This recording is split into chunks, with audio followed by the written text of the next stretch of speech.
What is your mission and what is the strategy behind that mission, and actually setting goals up that are clear. So many people aren't clear on exactly the direction they're going, and as Zig Ziglar says, those are called wandering generalities rather than a meaningful specific. A lot of times too, you'll see new guys come in and they're like, I gotta know everything before I get out there. It's like, dude, just do it first, make it perfect later. You don't have to know everything there is to know about something starting it. You just have to start. I heard a great statement, I forget who said it, but they said, you can have a great attitude and stay at home all day and you'll go out of business.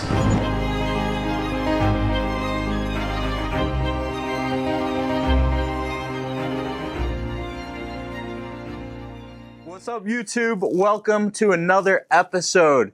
Today, we are with the man, the myth, the legend.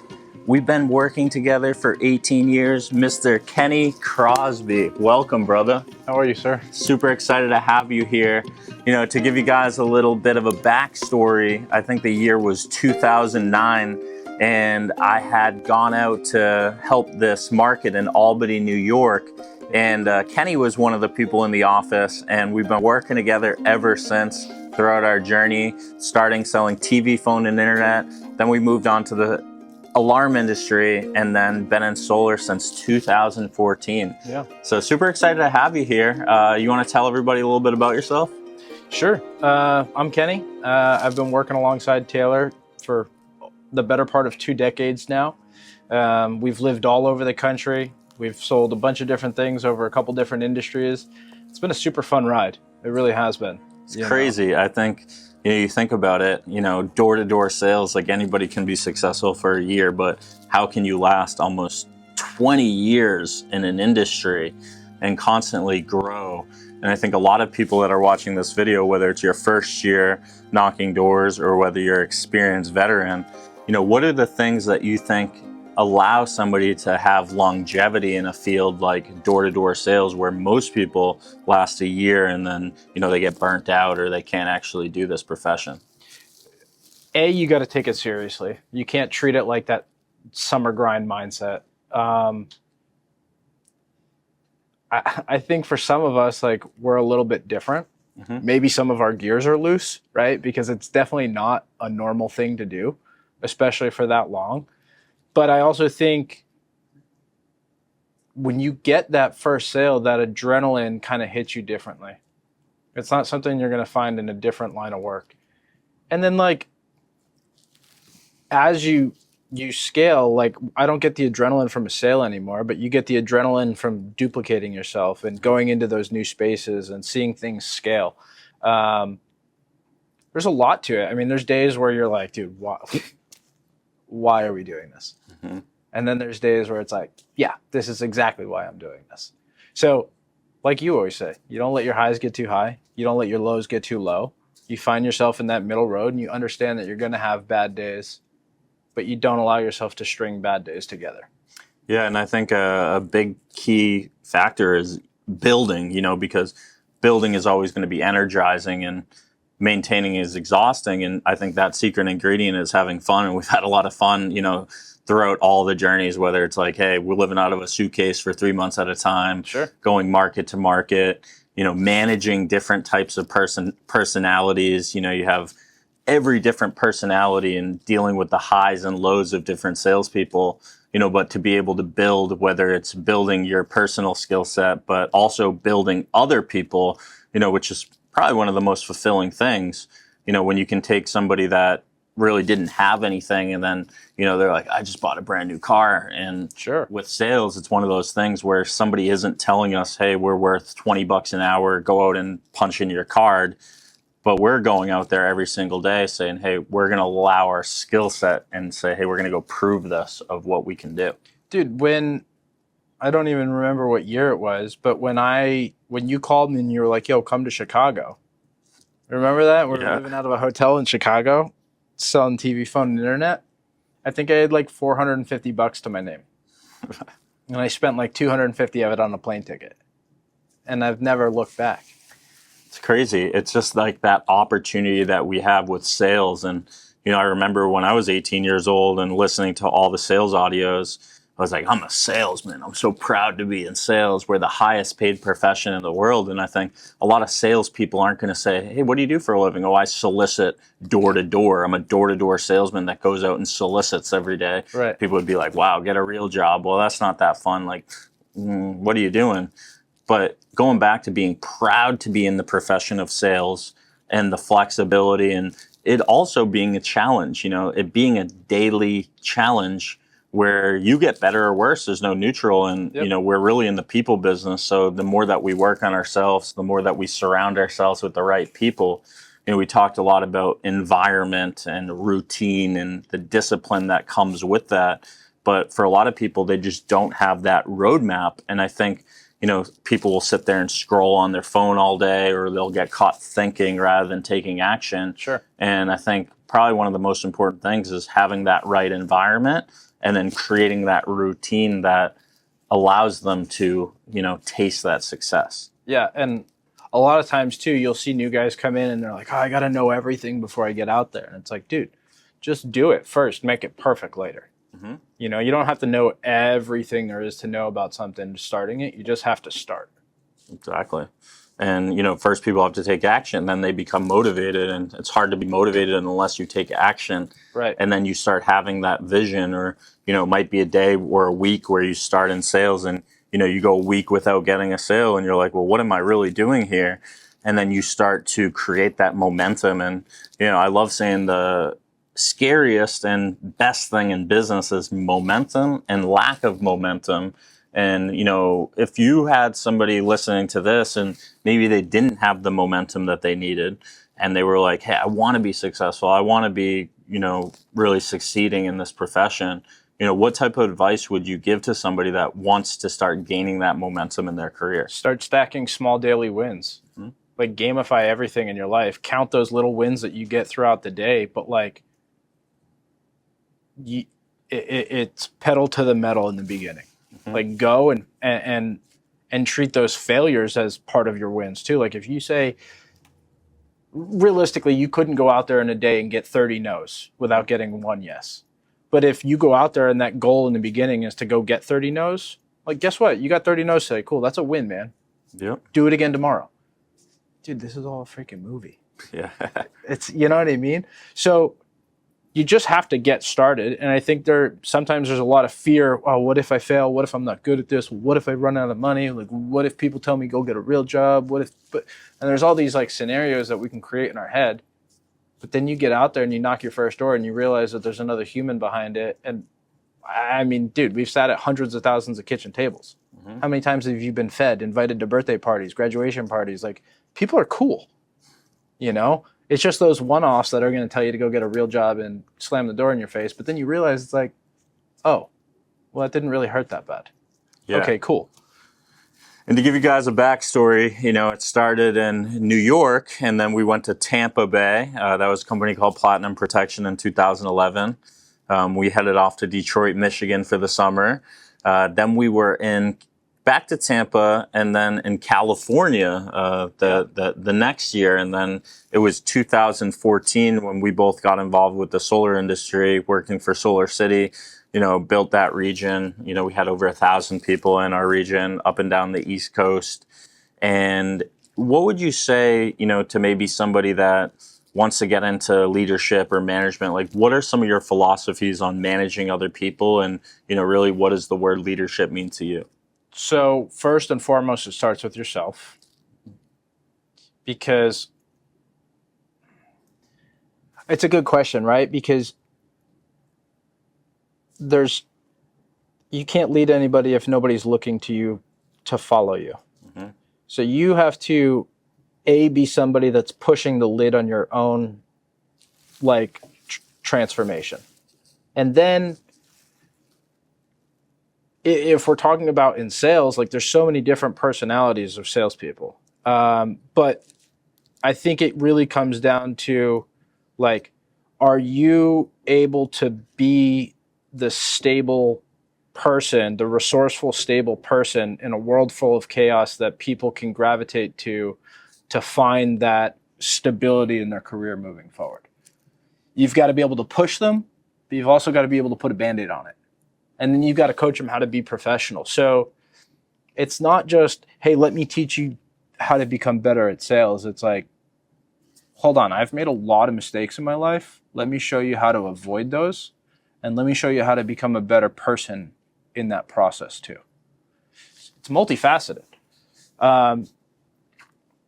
But like, I don't think once you're in a position of leadership, with the extra workload, like you're going to make more money as a salesperson, right? The highest performing salesperson in any organization is going to be the highest paid person.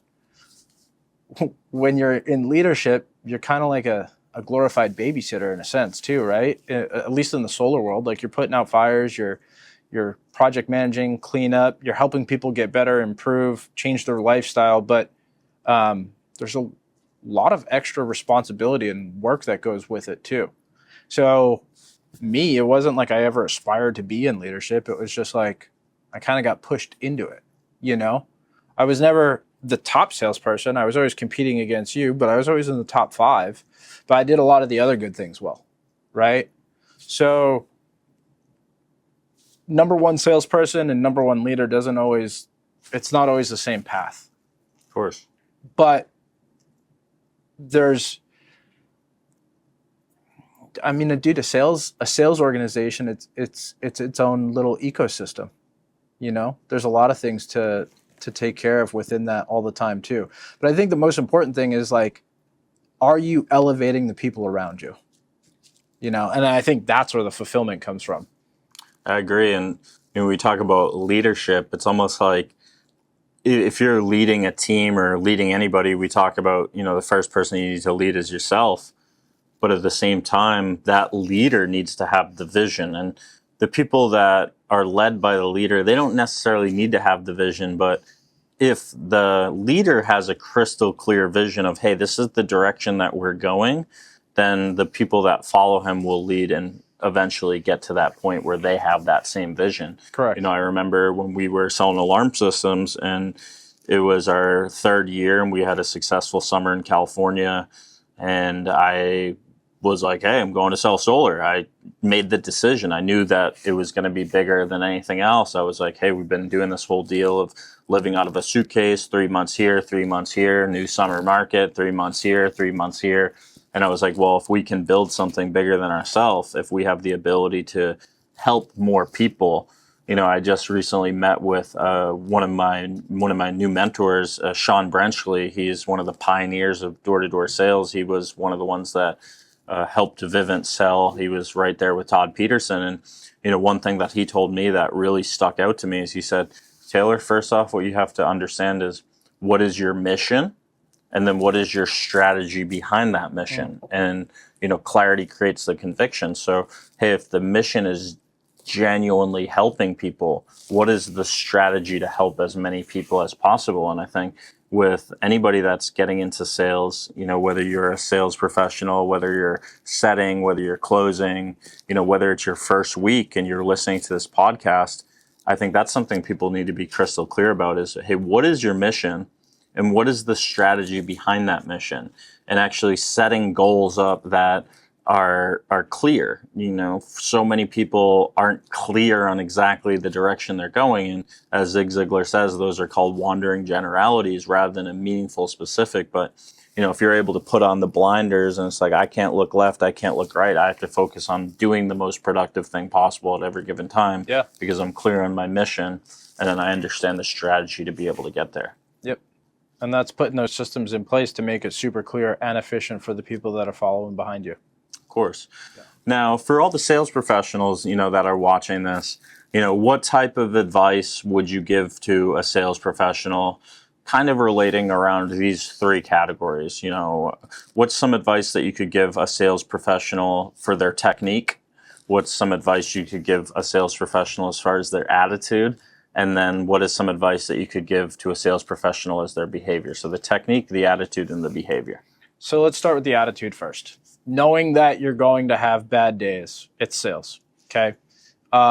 You have to be able to maintain a positive mindset, even when you haven't spoken to a person in 2 or 3 hours. Like the day's not over. Keep your attitude high. Keep your belief high, right? Your technique, like if you're struggling on the doors, it's because of the work that you have not put in off the doors. So even me, dude, 20 years in the game, you still maintain a student mentality, right? You still have mentors that you're learning from, yet you're teaching thousands of people. So I think your technique comes off the doors. I think it's building and polishing that technique off the doors, training, studying, role playing, all of that, because that's going to lead you to the success on the doors. But then you got to realize in the world of sales, projects are going to cancel, roofs are going to get disqualified, whatever's going to happen. That attitude needs to be, I am on a mission right now, and all of this little noise, this fall off, I can't let it distract me. And I think that goes into your behavior, because your behavior says, I'm pushing forward with this mission regardless, and I know that in order to make an omelet, I'm going to break a couple eggs. The kitchen's going to get messy. And then that transcends into running sales teams. Some guys are going to leave. That's okay. But the mission stays the mission. Your behavior stays the same because your vision is super clear. Yeah, and I heard a great statement. I forget who said it, but they said, you can have a great attitude and stay at home all day and you'll go out of business. Sure. And, you could have a great attitude. You could, I could give you the best one-liner on how to do this, how to do that, how to do this. But Sure. If you stay at home, you're going to go out of business. And, sometimes the hardest door to get out of is the car door, to actually go out and persist. And a lot of people that are in the summer right now, you guys are grinding every single day. And you just have to maintain that energy and put your energy where you have influence. So, Chris Manizzi, he got a really good point. He's like, you get to the end of the day and, you have your buddy that just cashed his paycheck from Amscott because he didn't have this. And he said, hey, let's go to Beef O'Brady's. They got the wings deal. We'll get some wings and some beers. And it's like, well, you have that decision to make. Well, you're not working, but are you going to put your energy into going to Beef O'Brady's, or you're going to put that energy into training? And that training eliminates the trying. Yeah. So, one thing is the amount of energy that a salesperson needs to go through the summer. While we were doing summer sales. Yeah, it's an every day. It's a long grind. I was exhausted. I used to fall asleep in my shirt and badge. I was so tired. I was tired at the end of the day where I didn't have energy to do some of these things. Right.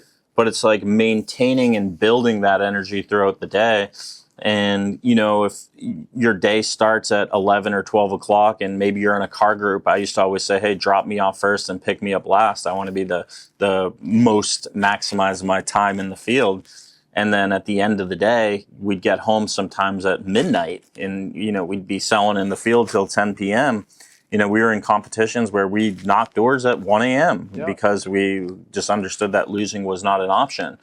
But being able to maintain and build your energy throughout the summer, because so many people go through a summer and it's not the longest period. It's 3 or 4 months of dedicated sacrifice, but like 3 or 4 months really isn't that much time. So I think a lot of people will get overwhelmed sometimes. They might overcomplicate it and, they quit. So like understanding losing and quitting is just not an option. That's not something that can occur. It needs to be, hey, this is a 3 or 4 month period. Yes, it's going to be hard.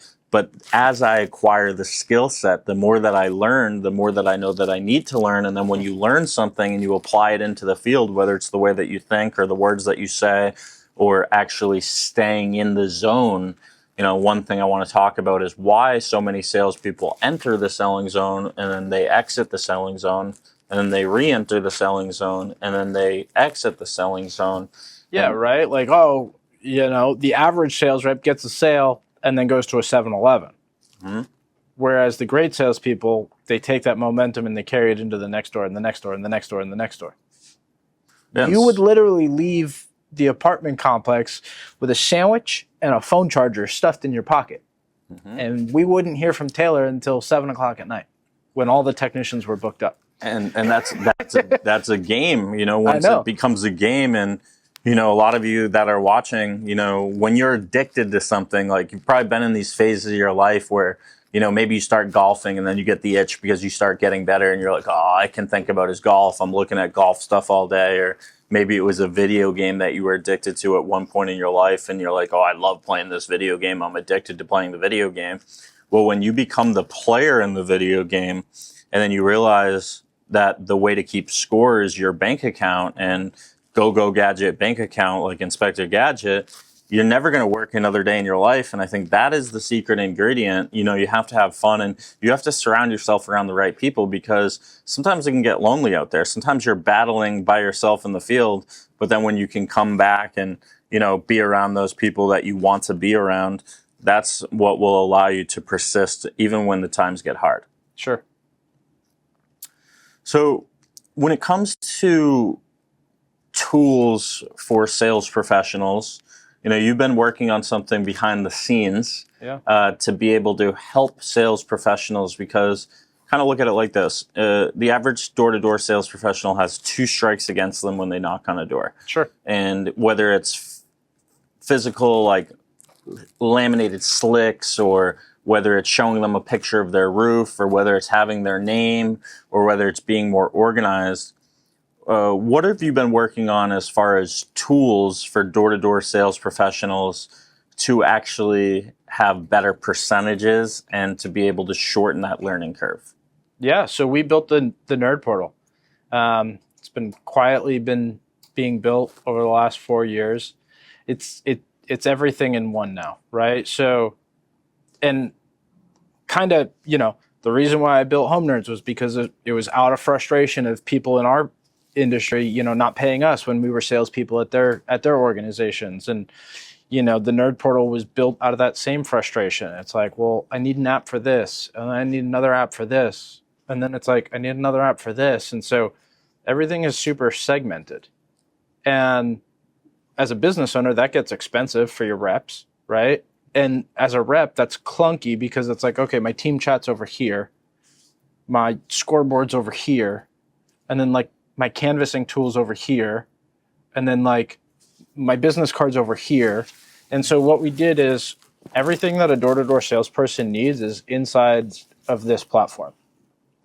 So it's your canvassing tool, which then you just click on that home and you can request a proposal right from there. Like, you don't have to go into your Enterflows or your subcontractor hubs anymore to create a proposal. It's like, I'm on a door. Cool.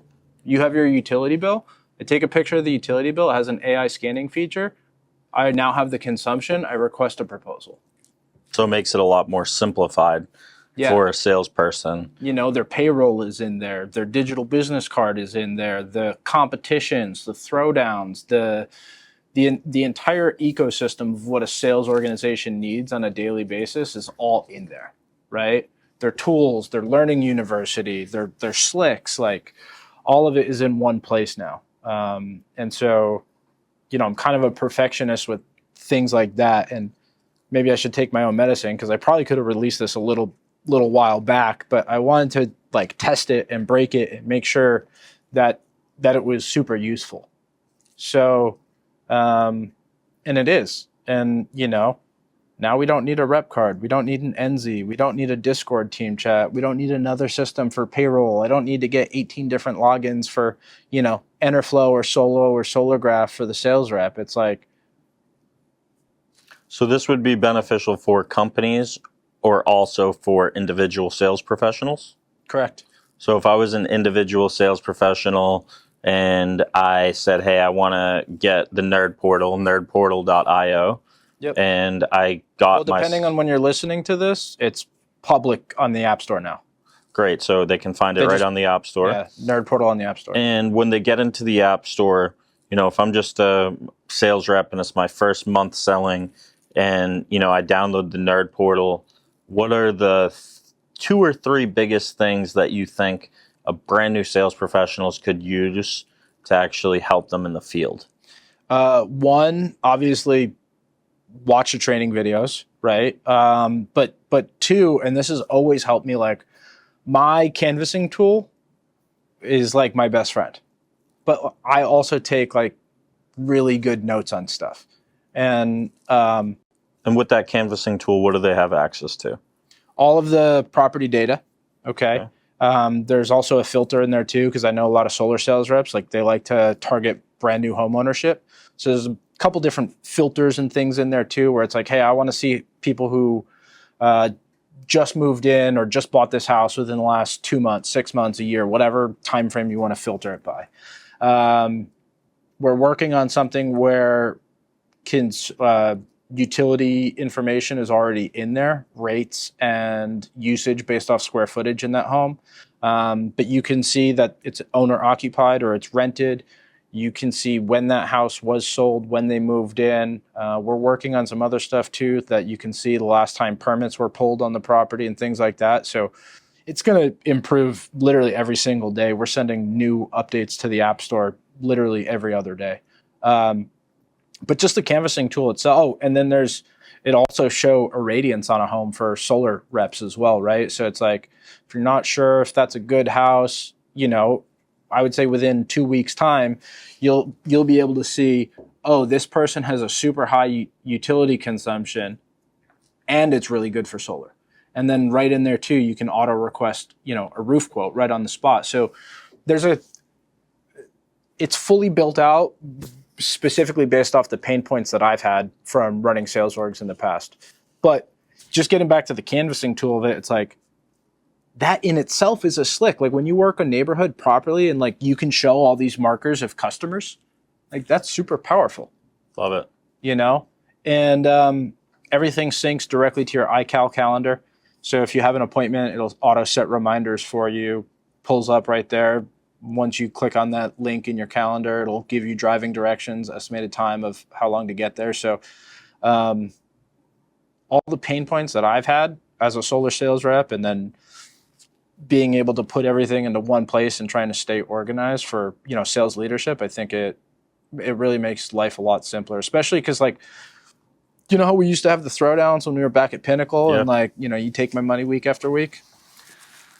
Couple dollars in NHL 2009 as well. Yeah, so now reps can throw down against each other, and there's another cool feature that'll be coming too. It's like, all right, let's say me and him are throwing down, and you want to bet on it. You can also bet on those throwdowns now too. So totally gamifying everything. You lost a couple dollars in Madden too in the last seconds. I'm gonna take some of his bringing money up this some afternoon. bad memories, and I think we talk about fundamentals of a sales professional, and some of the key pillars is communication.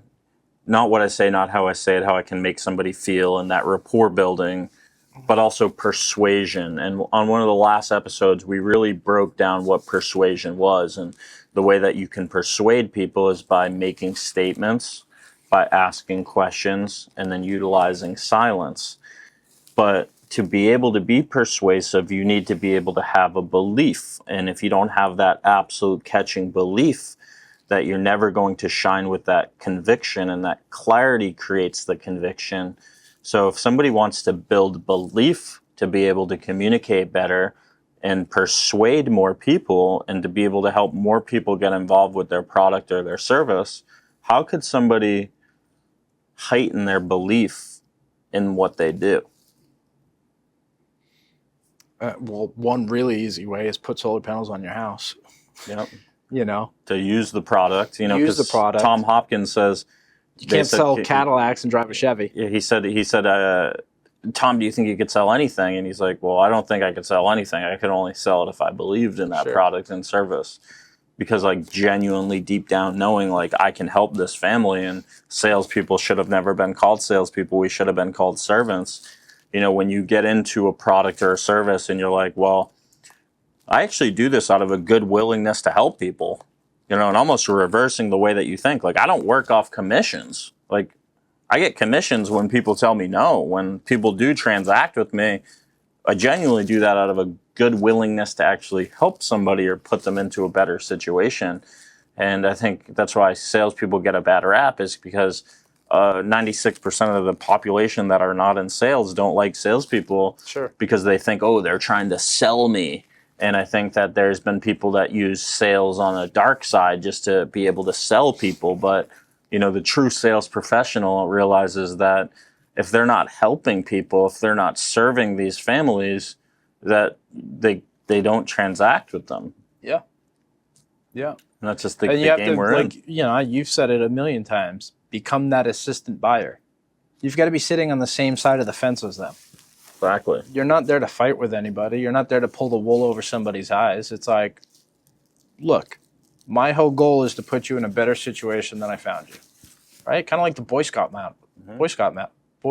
motto. Yeah. You leave it better than you found it. And I've been in door-to-door sales almost 2 decades. I've never changed my phone number. How many people are out there that change their phone number every summer? Yeah. Crazy. Yeah. So if you can't confidently put them in a better situation and stand behind what you sold them, like, you probably need to recalibrate your belief system on that. Yeah, and I think one thing that you're really good at, I think a lot of salespeople, when they get into this point where, the homeowner says, well, like, I need to think about it, or I'm not interested. Too many salespeople are pushing, or, causing friction in the sales process rather than pulling them. And I love to say, stop trying to change their mind and start trying to change their mood. How important is connecting with the homeowner and building rapport and laughing with the homeowner and making them feel comfortable, considering the greatest enemy is the client's fear? I probably would say, for me, that's always been the difference maker in my sales, because I'm not that pushy guy, but I do a good job of getting them to really like me. Now, there's a fine line in that rapport. Because if you build too much rapport and you don't get back down to business, they're just going to thank you for all the information you provided them with, right? So there is that fine line, but I think it's super important because I didn't realize the importance of that when we were selling alarms 15 years ago. And I didn't get a lot of referrals. But the majority of my solar accounts are referral based because I figured out how to make that switch, And it's like weaving, in and out between talking about the Kansas City Chiefs and then going, like I said, how you would be rewarded is when you produce your power on site, you're no longer at the mercy of the power company. And then maybe talking to them about things about their life and where you guys from originally, and then telling them things about your life, and then really having that genuine person-to-person conversation, not just trying to come up with these magical sales lines or these magical one-liners, because you could come up with, you could say the same thing, the same one-liner that I might say or Kenny might say, but if it doesn't come off naturally and it seems like a tactic, the buyers are going to smell that. And you need to be able to have that authenticity and that real, genuine, human-to-human conversation to make them feel a certain way. Because when they feel a certain way, then they're going to make judgments about you, your product, your service, and they go and make a decision. And closing is ultimately creating that decision. And it's really hard to create the decision or close unless they start thinking certain things about you, words, emotions, feelings, judgments, and then it all leads to a decision. Yeah, and they should have a building belief in you as a servant throughout that whole process. Because if it's going the other way, you're just moving yourself further and further away from a transaction. Yeah, and a lot of people say sales is a transference of energy, but at the end of the day, sales is a transference of trust, because you could give great energy to a family and they could be best friends with you, but you have to earn their trust, but you also have to earn their respect. They need to respect you. Wow, that was a great process. I feel good about this. I'm excited about this. This makes sense. They answered all my lingering questions. They brought up things that I didn't think about, because buyer's remorse is a real thing. A lot of people that are in the solar industry are fist pumping after, they close the transaction, and then they wake up the next day with a text because they didn't cover the connection fee, or they didn't cover their homeowner's insurance, or they didn't bring these things up beforehand, rather than waiting and playing defense, playing offense at the end of that sales process. Like, you work so hard to get to the kitchen table, and then you work so hard to get them to say yes, and then they fill out the credit application, and then you just rush over the agreement and say, hey, I got to go to my next transaction, rather than taking your time throughout that process and just letting them know, like, hey, I want you to feel good about this. I want you to feel excited about this. If this is something where you don't think that you're going to follow up with it, don't sign this form. Might doing that, you might be timid and say, oh, I don't want to do that. But at the same time, going over everything in the process to make sure that these things go to funding and that it leads to revenue, not just a number on the board. Yeah, and when you do that too, you're going to get a real objection or a final concern that is still lingering, right? It's like, hey, if there's something inside of you that makes you not feel super comfortable with this, like, let's not do that. And if they do hesitate, what does that allow you to do? Go right back through that circle of persuasion. Yep. Where you're going to be able to wring out anything that's left over. Smart. Because yeah, if you rush, signatures, cool, gotta go. Yeah. You just, all of the trust that you just built, like, you should probably spend like maybe 10 minutes after those signatures are collected. Selfie with the homeowner, walk them around again one more time. Hey, yeah, this is where this is gonna go. Let me see the space in the garage again. Okay, cool, this is where this is gonna go. The only thing I think you might need to move is this, You know, you gotta really like wrap it up with a nice bow. Yeah, and almost asking them questions to get them to verbalize it. Maybe a question like, if you're doing a lease or a PPA, they're like, you might ask that homeowner, like, so how much did you end up paying for your loan today? Well, we didn't have a loan. Well, how much is this going to cost you? And having them almost like quizzing them at the end of this process. Yep. So that they understand it. And utilizing silence is something, I think, and composure and utilizing silence are two things that are not talked about a lot. Having composure in certain selling situations, because you could say one word that could trigger a bad past selling experience that could lead that family to say, hey, like we need a couple days to think about this. Yep. Or you might say something that will help the transaction to get them to think, I don't want to continue paying the utility company. This does make sense. But also utilizing silence, because when we make statements and then we ask questions and then we remain silent, it's going to require thought on the part of the buyer. And when it requires thought on the part of the buyer, then that leads to them making that decision leading process and creating the decision, otherwise known as closing. Yeah, and like listening to understand, not like listening to speak. Mm-hmm. Because there's probably a handful of times where, let's say you're giving me an objection or a concern, and I think it's something else, and I just want to speak. Mm-hmm. And now I bring up something that you were not even remotely thinking about. And now I have just opened up a can of worms for myself. Yeah, if you really want to think about it, people are not buying from you because they understand what you say. They buy because they feel understood. And getting somebody to feel understood, uncovering this pain point, and maybe you do that with a really good story. The better your story is, the more that you can engage them and create curiosity. You want to get somebody interested, we have to be interesting. And through telling that story, you create the pain. If there's no pain, there's never going to be a change. Sure. And once you can create that change, then you explain to them how they would be potentially rewarded, how they would be involved, why it makes sense, and then ultimately what you're there to do. But I think the two things that I notice after shadowing so many sales professionals that they lack is, three things. One, they don't personalize the situation and the opportunity. They don't make it that big of a deal because they don't have that absolute catching belief.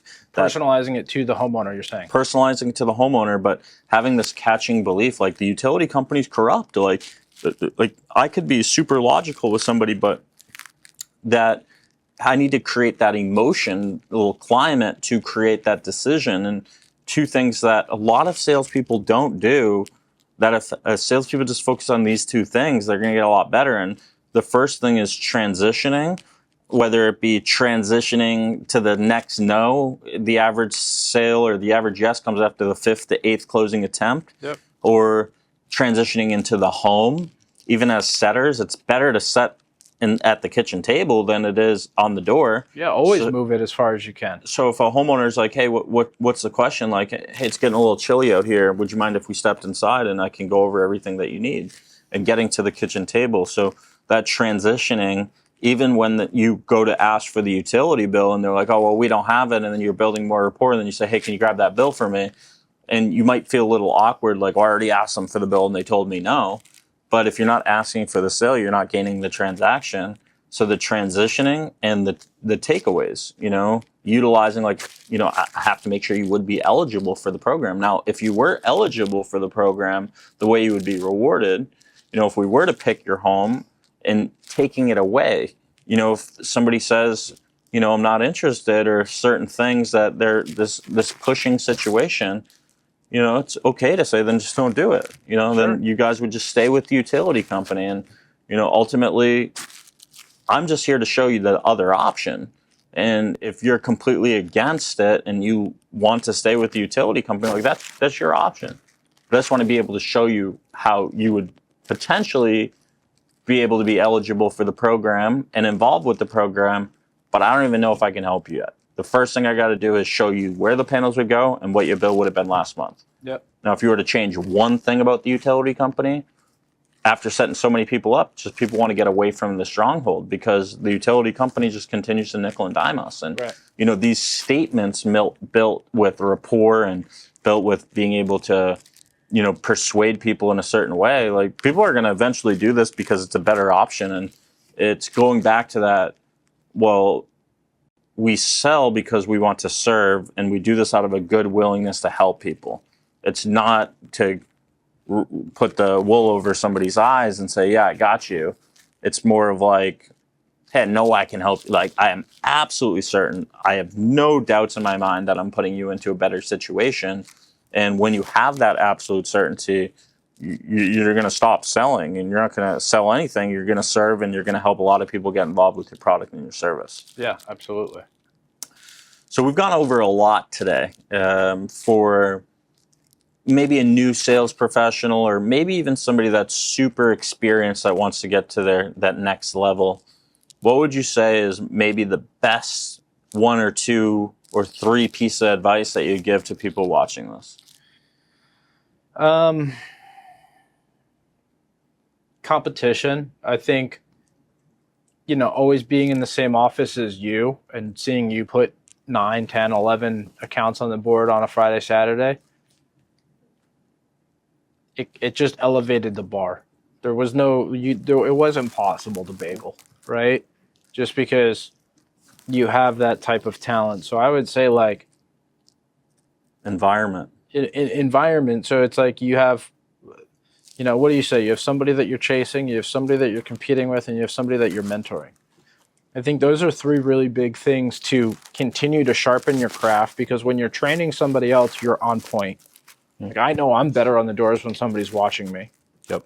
And I know I'm more consistent when I'm competing with somebody. And I know I'll push myself further if I'm chasing somebody. So that having that right environment, whether it's in your office or in your company or just in the industry, right? Like, social media makes the world a pretty transparent place now. So you can find those heavy hitters.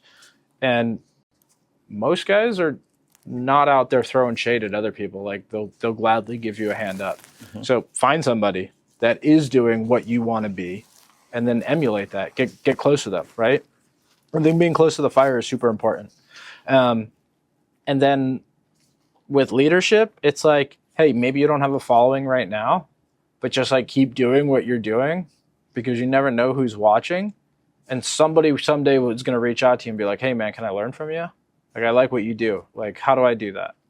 Right? Like, when you started doing your blitzes all over the country, like, you didn't call a company and said, hey, I want to come out and train you. That started because somebody said, bro, can you come out and train my office, because you're killing it? So being consistent and putting yourself out there, I think, is super important too, to get into those additional levels of space. Love it. We're going over a lot today. Went over the nitty gritty of what it takes, the new tool to help sales professionals all over Nerd Portal, which you can find on the App Store. And Kenny, where can everybody find you? Right here. No. On Instagram, just my name, Kenneth Crosby. Kenneth Crosby. We went over a lot of sauce today. We're rooting for you. We're salespeople, selling salesmen on selling. And you can make plays, or you can make plays because you're watching this video. So let's make some plays. We'll see you on the scoreboard. Remember, when times get tough, training eliminates trying. We'll see you guys on the next episode.